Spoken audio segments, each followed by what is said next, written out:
So in this video, I'm going to share the knowledge I have about GT programs from application process down to the stage I'm currently in. So by the time I pass the stage I'm in, by the special grace of God, I'll do a follow-up video about the remaining stages of the GT program. Okay, so you're welcome to my YouTube channel. My name is Rosemary, and it's always a pleasure to have you on this channel. So you want to subscribe to this channel and stay with me on the long haul, because I post videos that are very valuable to anyone in their 20s, but is not limited to anybody in their 20s, of course. Post videos ranging from career growth, job search, navigating life in your 20s, a little bit of lifestyle here and there.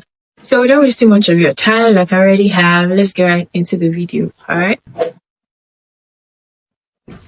Graduate trainee programs are for graduates who have recently completed their NYSC and are trying to launch their career into the corporate world. So just as the name implies, graduate trainee, you have to be a graduate. That means you have to have finished your university, you have to have finished the 1-year compulsory NYSC, and so during the course of the program, you're going to be trained for a stipulated period of time. For some companies, it's 6 months. For some others, 1 year, 3 months, depending on that particular organization. So once you're successful with your training, you're going to be given a full-time job offer, and then you begin as a full-time staff. So a lot of companies run these graduate trainee programs, both big and small companies, and it's very common with banks, FMCGs, consulting firms like the Big Fours, and some insurance companies. So they use this as a means to get entry-level graduates into their corporate world. And each of these companies have their basic requirements. And some of these requirements are that you must have completed 1 year compulsory NYSC. You must not be above 27 or 26 years. Some of them say you must not be above 25 years. And you just be wondering, because some persons are at 25 are still trying to go into the university. And then with all the strike that happens in school, how is it possible that someone will be done with school and would have completed their NYSC at 25? But then is their job requirement. Minimum experience is 0 to 2 years. If you have more than 2 years experience, you're not classified as a graduate trainee. You are now considered as an experienced hire. As a fresh graduate with 0 to 2 years experience, you're going to be trained in their training school and you're going to learn on the job. So most of these graduate trainee programs run at the beginning of the year and the end of the year. For most of them, not all of them, depending on their needs, if they need more hands and all of that stuff. So for the beginning of the year, some of them is by March, May, while at the end is towards August and September, thereabouts. Very possible that you meet all these criteria that I have listed and you will not be shortlisted. As much as it says 0 to 2 year experience, they would prefer someone with 1 year post NYSC experience or someone with more certifications, especially for HR roles. They will be expecting that you have a certification as an HRO or something of that sort, basic certification. And sometimes it's just luck. I don't really know how these things happen. Sometimes it's just luck. Because of the fact that these graduate trainee programs are very competitive, they go through series of processes. There's first assessment test, second assessment test, competency-based interview, virtual interviews, then physical interviews, then finally to training school. And even in training school, you're still going to be tested. You're still going to be writing exams and all of that stuff until you're successfully done with training offer letter. And then you are not done with the graduate trainee program.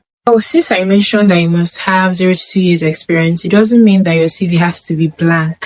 You have to put something in your CV, no matter what it is, no matter how little. What did you do during your NYSC, in church? What did you do in university? Anything at all, because they are trying to check some transferable skills that you may have and all of that stuff. So do not allow your CV to be blank. Put something in it. I already made a video on the app that you can use to create a CV, a smart CV, very easy and very quick.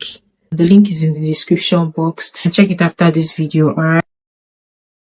The next stage is the assessment stage. Most companies will usually have one assessment, some others 2 assessments, computer-based assessments, before they proceed to the interview stage. Now, the computer-based assessment is usually psychometric testing, alright? And psychometric testing consists of numerical reasoning, verbal reasoning, diagrammatic reasoning, and intellectual ability. So I'm going to post a separate video about this assessment test, what they look like, what they are, and all of that stuff. So you want to turn on the notification bell so that you get notified as soon as I post that video.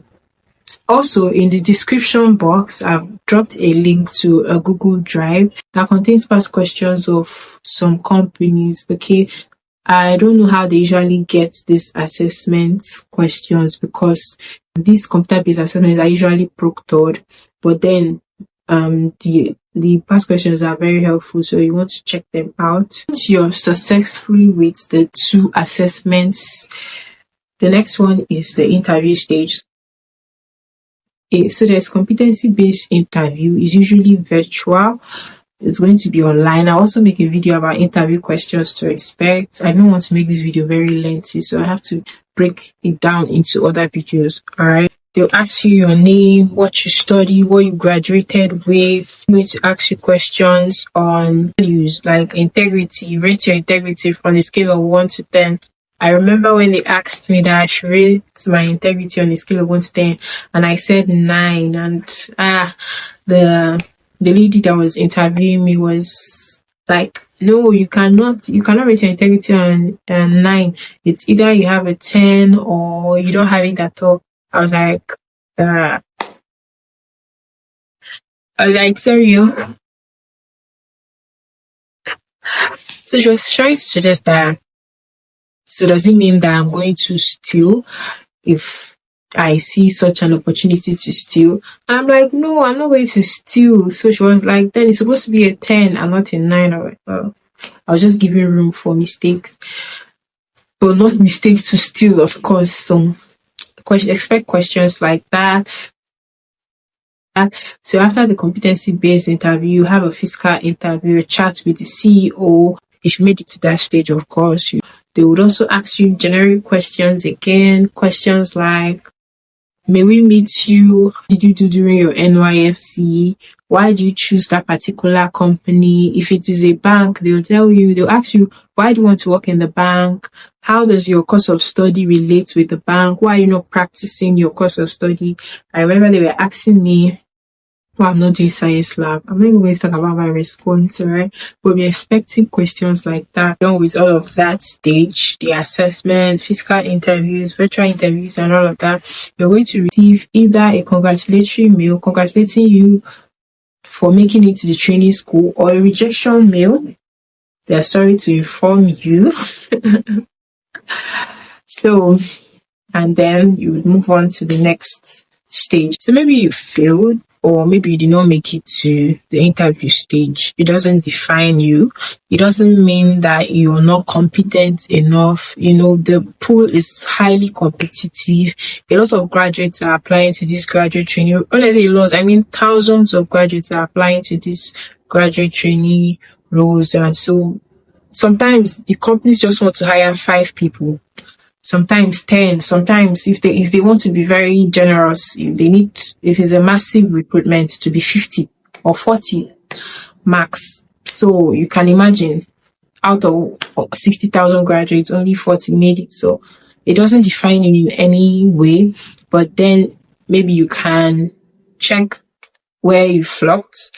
Like, I would always like to look at where I flopped, maybe in the test stage, maybe I failed a particular test, I'll try to prepare. So it's important that you prepare loosely, like you practice loosely.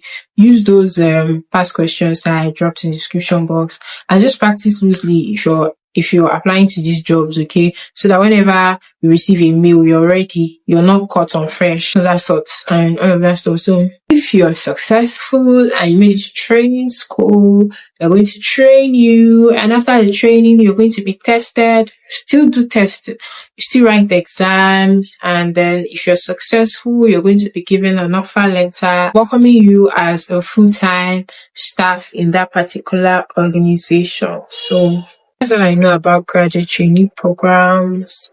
I'll probably do a follow-up videos depending on when it happens. So you expect that. Don't forget to subscribe to this channel for more videos like this. And I'll see you in my next video. Thank you for watching always.